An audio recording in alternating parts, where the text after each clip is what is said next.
hay algo que marca la decisión de una persona y es el corazón que esa persona tiene para acompañar la decisión que toma. Quiero tratar de explicar para que usted pueda hilar lo que estoy diciendo. Debe haber un corazón, debe haber una voluntad, debe haber una actitud que marque la decisión que yo tomo. Esa actitud va acompañando la decisión que yo tomo y esa decisión que yo tomo va a marcar mi futuro,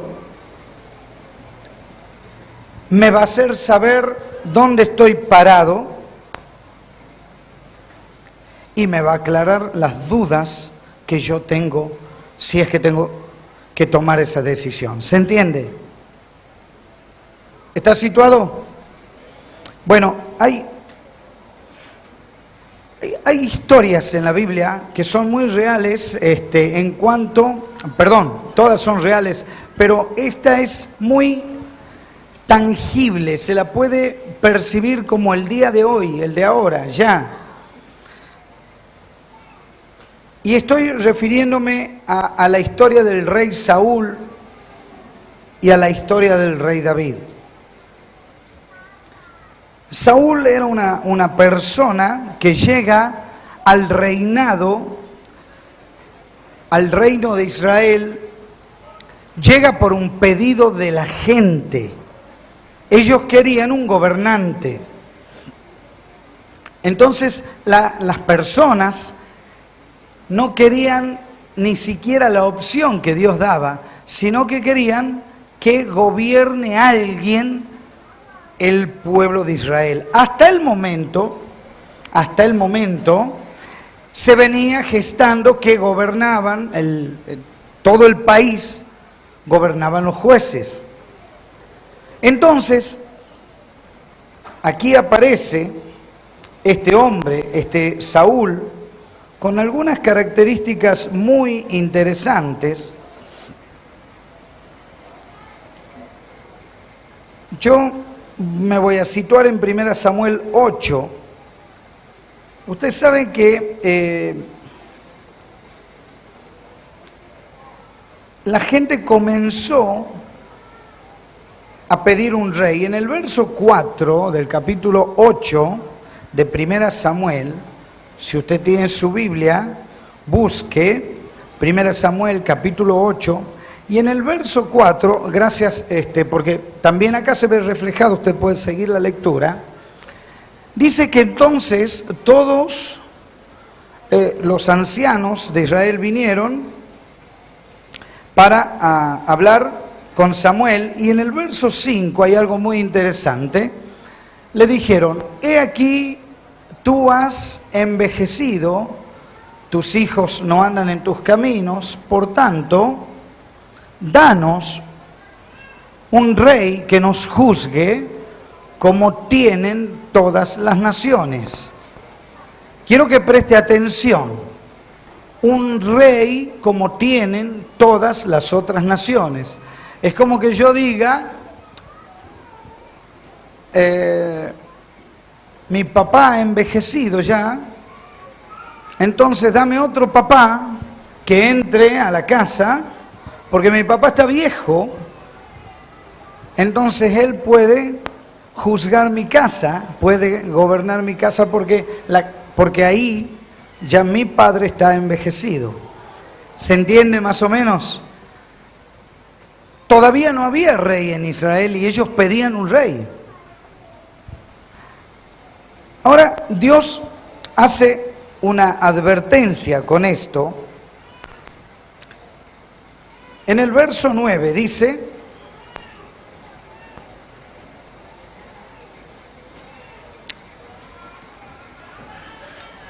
oye su voz. Dios les dice a ellos: oye su voz, pero protesta solemnemente contra ellos y muéstrales cómo los tratará el rey que reinará sobre ellos. O sea, Dios hace una advertencia de cómo iba a ser ese rey. ¿Sí? Bien. Vamos al verso 11.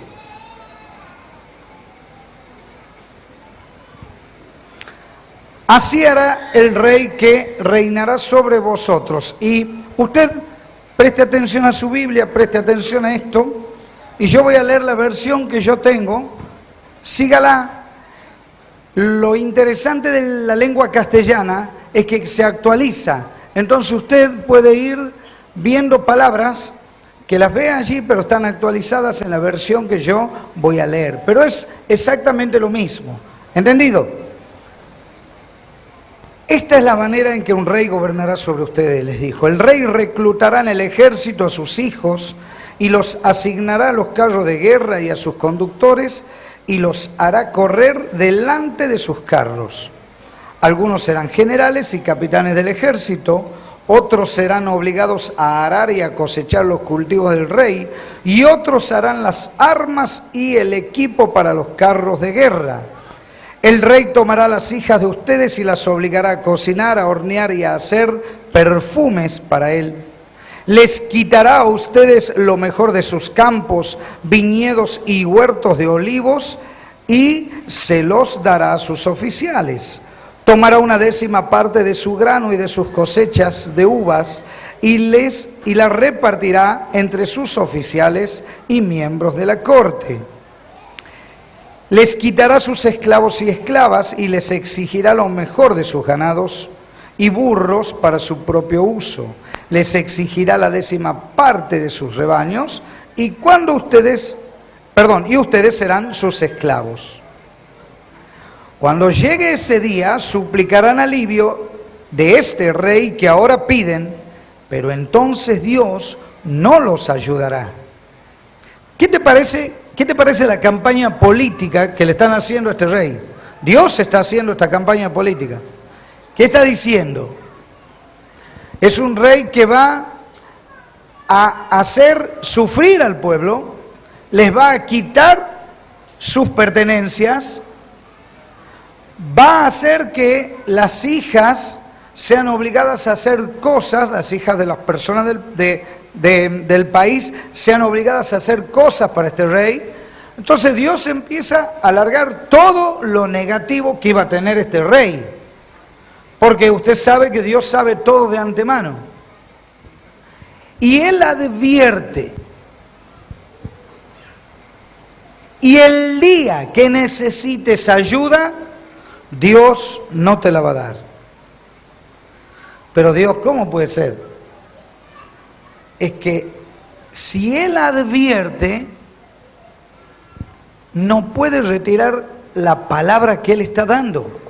Él está advirtiendo del peligro, como nos advierte a nosotros de lo que está pasando en esta sociedad hoy en día. Él nos está diciendo lo que está sucediendo. Y cuando nosotros hacemos sociedades que no corresponden, cuando nosotros vamos a mirar cosas que no son las que tenemos que mirar, negocios que aceptamos que no son los que tenemos que aceptar,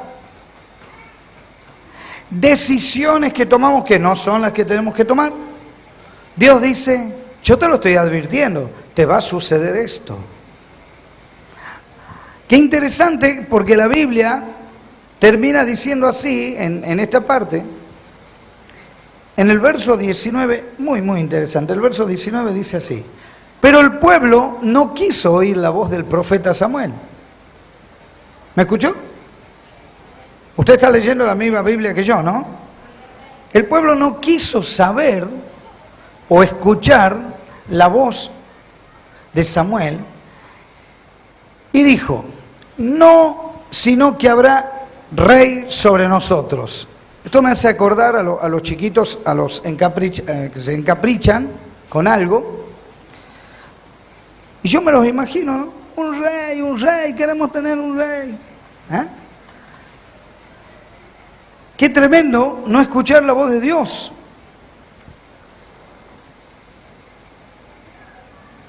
Pero miren lo que dice el verso 20, es todavía peor.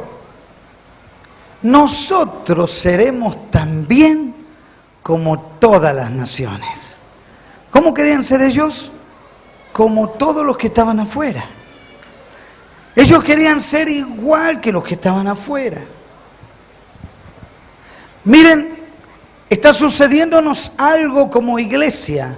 Satanás inculcó los antivalores y no sé de qué manera se introdujo, porque hay muchas personas que piensan que seguir como siguen las personas del sistema van a estar bien. Tenemos muchas infidelidades, tenemos muchos problemas matrimoniales, tenemos problemas de celos, tremendamente de celos entre los matrimonios. Yo quiero decirte que eso, mi hermano, es por lo que escuchamos afuera, porque nos nutrimos de una información totalmente que no tiene nada que ver con esta información de la que estamos leyendo. ¿Me sigue? Nosotros, por ejemplo, cuando a mí me toca escuchar alguna frase de los hermanos, yo soy así, a mí nadie me cambia. Esa es una frase de afuera, no debe ser una frase nuestra. Por más que la podamos decir, no debemos decirla. Si otros lo hacen, ¿por qué no lo voy a hacer yo? No es lo mismo, que lo hagan otros no significa que yo lo haga. ¿Usted me está siguiendo? ¿Amén? ¿Está acá, iglesia? Bueno, mire, ¿cómo termina? A mí la verdad que me deja triste. Verso 21. En el verso 21, oyó Samuel todas las palabras del pueblo, las refirió a oídos del Señor. ¿Y qué más dice? En el 22. Y Dios dijo a Samuel, oye su voz, ponles rey sobre ellos. Entonces dijo Samuel a los varones de Israel, ya está todo consultado. Esta versión dice, haz lo que te piden y dales un rey. ¿Qué estaba haciendo Dios? Dios estaba dando al pueblo de Israel algo que él sabía, presta atención, que al pueblo le iba a hacer mal. ¿Puede Dios hacer eso? Pero claro, porque Él está advirtiendo que va a ser mal, pero si nosotros sus hijos pedimos y pedimos Escuche, ¿usted escuchó alguna vez de alguien que usted lo ve en la iglesia jugar los últimos 3 números, no sé, o redoblona o algo así a la quiniela? ¿Usted escuchó hablar de aquellos que dicen, vamos a jugar el gordo de Navidad? ¿Pero lo escuchó dentro de la iglesia o no? Yo medio que escuché yo nomás.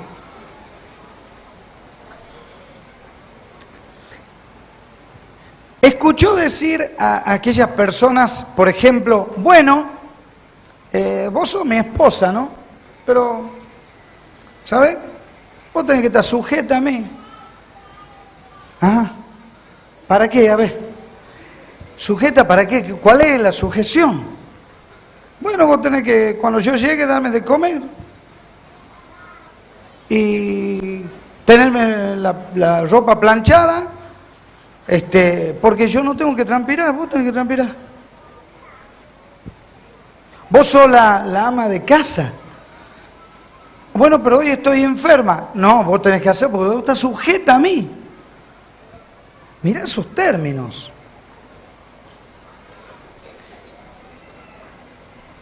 ¿Saben? Creo que por allí nos hemos enfermado en la iglesia.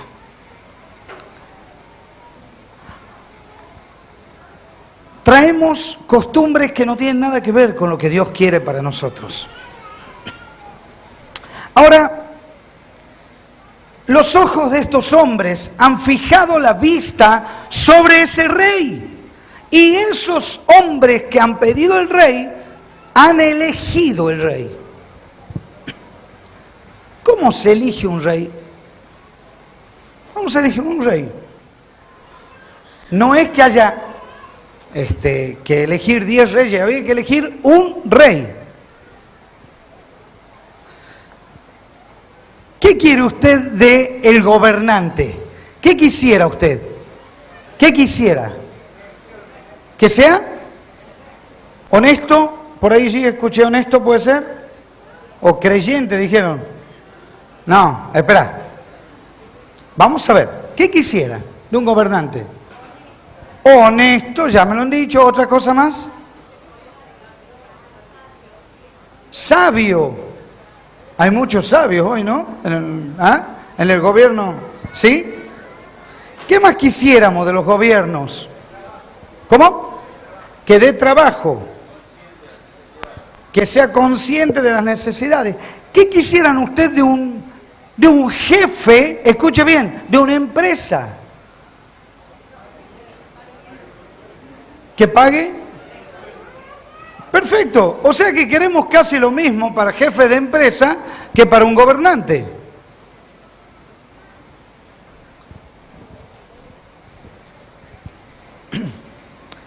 ¿Qué queremos de los pastores?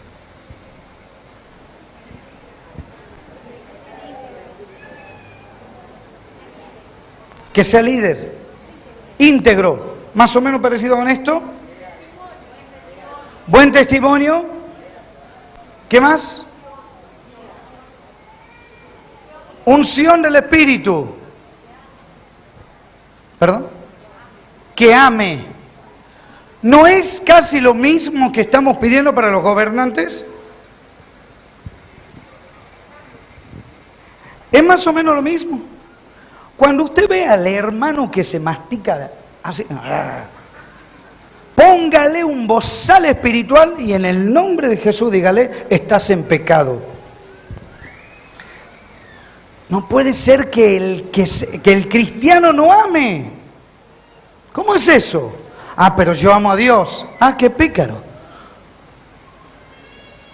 Y si amás a Dios, tenés que amar al prójimo. ¿No es así? Amén. Bueno, vamos a ver qué querían, cómo elige el pueblo, porque tiene que hacer una votación de este hombre. Capítulo 9, verso 1. Había un hombre rico e influyente llamado Cis, de la tribu de Benjamín. Era hijo de Abiel, hijo de Seror, hijo de Becorat, hijo de Afia, de la tribu de Benjamín. Preste atención. Verso 2. Y tenía él un hijo que se llamaba Saúl, joven y hermoso. Ahí está. Mirá la cualidad. Nada que ver con lo que me dijeron ustedes, ¿no? Bueno, nadie me habló de condición física, pero ninguno me dijo alguna condición física. Pero este era pintudo. Era un Icardi también. Bueno, era un tipo pintudo, era un tipo, qué sé yo, era fachero, eso como lo llaman los muchachos, fachero, joven y hermoso. Entre los hijos de Israel no había otro más hermoso que él, de hombros arriba sobrepasaba a cualquiera del pueblo. Evidentemente a mí no me elegía,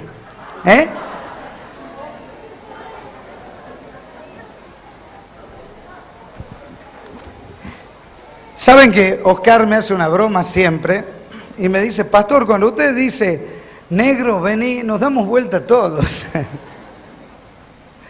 Nada, che, sí tenemos algunos castaños claros acá. Pero mirá lo que había visto el pueblo. Un tipo pintudo, un tipo apuesto, alto. Verso 10. Saúl le dice a su criado, dices bien, vamos, y fueron a la ciudad donde estaba el varón de Dios. O sea, iban a ir a ver al profeta. El verso 21. Solo soy de la tribu de Benjamín, que es la más pequeña de las tribus de Israel, y mi familia no es la más pequeña de todas las familias de la tribu de Benjamín. ¿Por qué pues me dices cosas semejantes? Porque ya le estaban ofreciendo el reinado. El profeta tenía un mandato de Dios y le estaba ofreciendo el reinado. Ahora,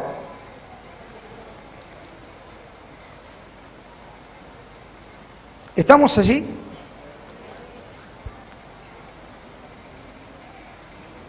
Vamos a ir al mismo 1 Samuel, en el capítulo 15.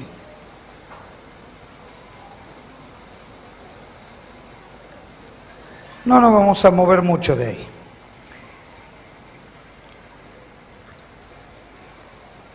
Este muchacho tenía esas cualidades, era pintudo, era alto, y eso había visto el pueblo. Una vez que es hecho rey, comienza a gobernar y comienza a pasar lo que tenía que pasar. ¿Se acuerdan?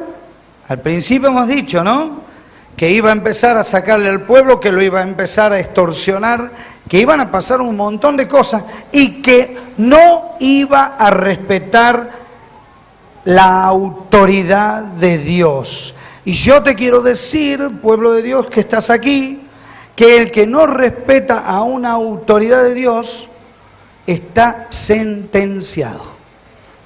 ¿Me escuchó? ¿Está acá, iglesia? ¿Sí? Amén. Bueno, miren, capítulo 15 de 1 Samuel, verso 19. No lo sentenciamos nosotros los hombres, ¿no? Dios es el que advierte, Dios es el que hace. Aclaro esto porque algunas veces uno cree que son las autoridades espirituales las que hacen esto, pero esto va por el lado de la obediencia. Capítulo 15, verso 19. ¿Por qué no obedeciste al Señor? ¿Por qué te apuraste a tomar del botín y a hacer lo que es malo a los ojos del Señor? Ustedes saben, Saúl tenía una guerra.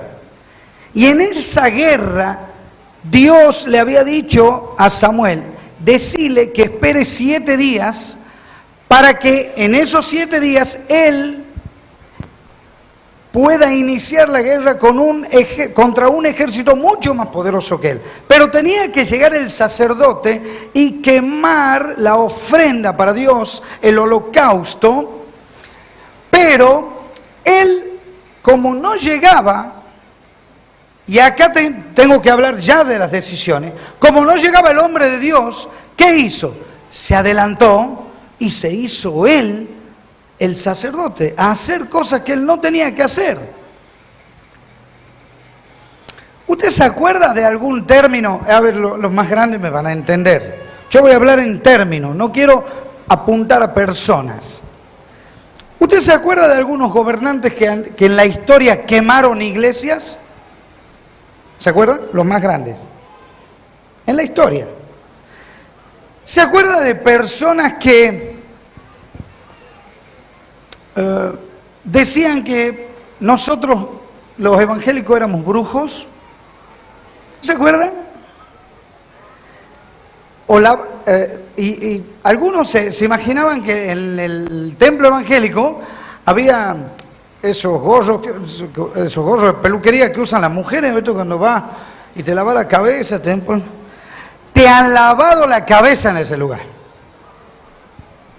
En ese lugar te han lavado la cabeza. El pastor anda pidiéndote los diezmos. ¿Qué vas a hacer vos ahí? Esos términos que son tan de afuera, tiene que ver con esto, que Saúl, aunque era un hombre lindo, apuesto y todo lo que usted quiera, era un atrevido. ¿Saben por qué? Porque él hacía lo que no tenía que hacer y porque tomaba el lugar de Dios a veces cuando no tenía que ser así. Verso 19 es el que hemos leído y el verso 22. Pero Samuel respondió, ¿qué le agrada más a Dios? ¿Tus ofrendas quemadas y sacrificios o que obedezcas a su voz? Escucha, Saúl, escucha.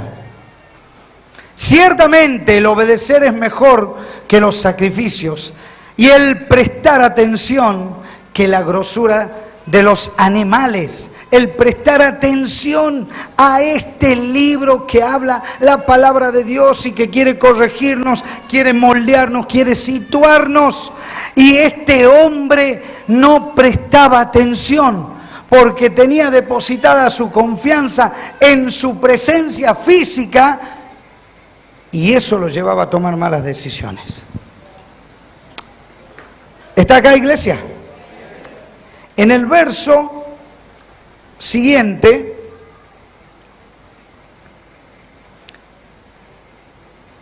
el profeta le dice: la rebelión, o como pecado de adivinación es la rebelión, y como ídolos e idolatría, la obstinación. ¿Qué significa eso? ¿Cómo es? Cabeza dura, por allí lo dijeron. ¿Hay algún obstinado? ¿Usted conoce algún obstinado? Vos lo hablás y no hay caso. No hay y terminas diciendo, vos terminas diciendo ya un dicho de afuera, ¿no? Ni perforándote la cabeza, ¿entendés?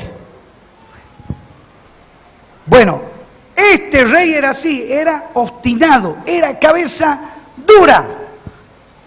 Por cuanto tú desechaste la palabra de Dios, Él también te ha desechado para que no seas rey. Ahora, puede ser cabeza dura, pero no era una persona inservible de cabeza. Lea la palabra, dice: por cuanto tú desechaste la palabra de Dios, y el que desecha la palabra de Dios lo hace a conciencia y a voluntad. Así que este hombre de tonto no tenía nada, perdón la expresión, de sin cerebro no tenía nada, tenía mucho, pero era un rebelde, Quiero decirte, y estoy estoy entrando realmente a ver cómo este hombre tomó malas decisiones a sabiendas, y esto lo llevó a perder el reino y a ser desechado como rey. Querido que estás en esta noche, nuestras decisiones nos marcan, nuestras decisiones nos sitúan donde nosotros elegimos que nos dejen situados.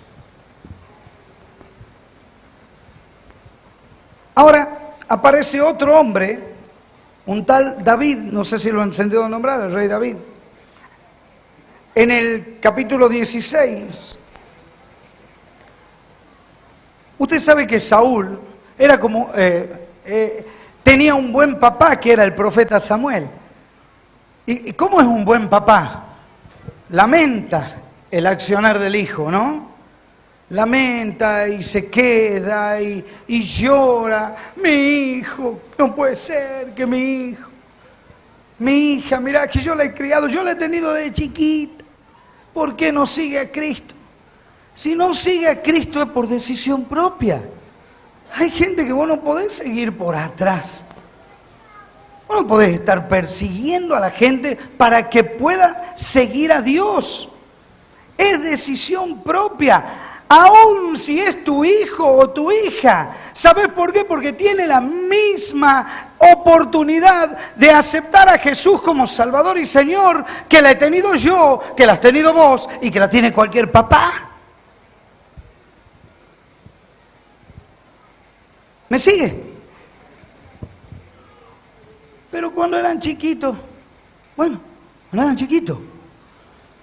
Ahora, la elección es propia. Miren, capítulo 16, 1, verso 1. Capítulo 16, verso 1.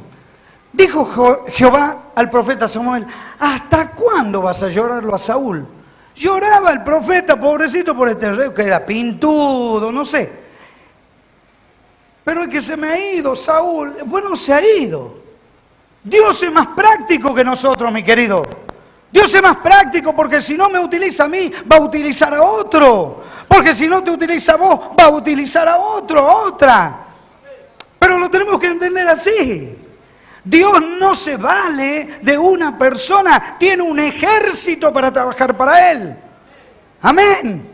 Y usted nunca diga, somos un pequeño pueblo muy feliz, somos la gloria de Dios que un día se va a derramar sobre toda la tierra. ¡Aleluya! Amén. ¿Hasta cuándo lo vas a llorar a Saúl? ¿Hasta cuándo? Habiéndolo yo desechado para que no reine sobre Israel. Llena tu cuerno de aceite y ven, te enviaré a Isaí de Belén, porque de sus hijos Dios eligió el rey. ¿Quién lo eligió? Dios. Ajá, diferente. ¿Saben por qué es diferente? Porque Dios no va a mirar la pinta que tenemos. Verso 4. No, muchachos, no se van a querer venir desalineado, ni barbudo, ni oloroso. Estoy hablando simbolismo, ¿no? Por favor. Verso 4.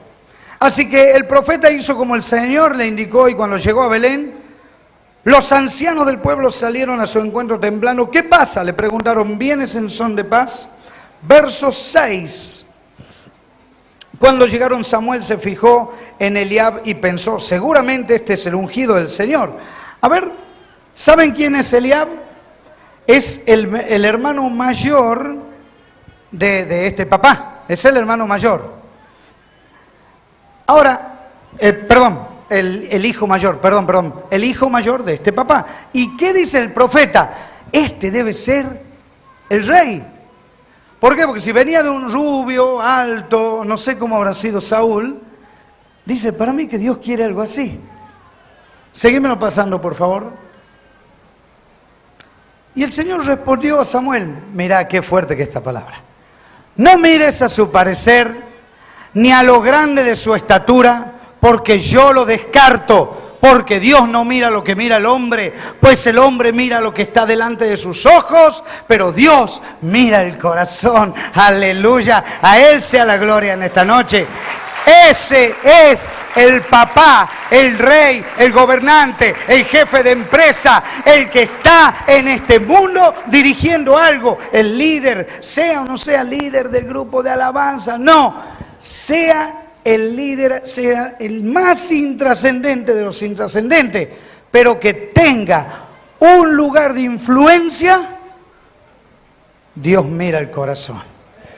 ¿Sabe que una persona que no habla, una persona muda, influencia durante su vida a 10.000 personas? ¿A cuánto? ¿Alguien escuchó hablar a una mujer cuando tiene ganas de hablar? Si un mudo, una persona muda influencia a 10.000, ¿cuánto puede llegar a influenciar una persona que tiene muchas ganas de hablar? Decirle al que tiene muchas ganas de hablar, habla para Cristo. Amén. Amén. Bueno, verso 12. Entonces Isaí mandó a buscar a un joven trigueño, apuesto y de hermosos ojos, medía 15 centímetros menos que Saúl. A Saúl nadie lo llegaba. Este medía 15 centímetros menos. ¿Saben? Cuando la palabra de Dios dice que era hermoso, no era por el parecer, sino por el corazón. Repita conmigo, tenía un corazón para Dios. Dígalo, David tenía un corazón para Dios. Levántate, le dice Dios, úngelo, porque este es. ¿Cómo está nuestro corazón? ¿Cómo está? En el capítulo 11 y 12 de 2 Samuel, no lo vamos a leer. Este rey David,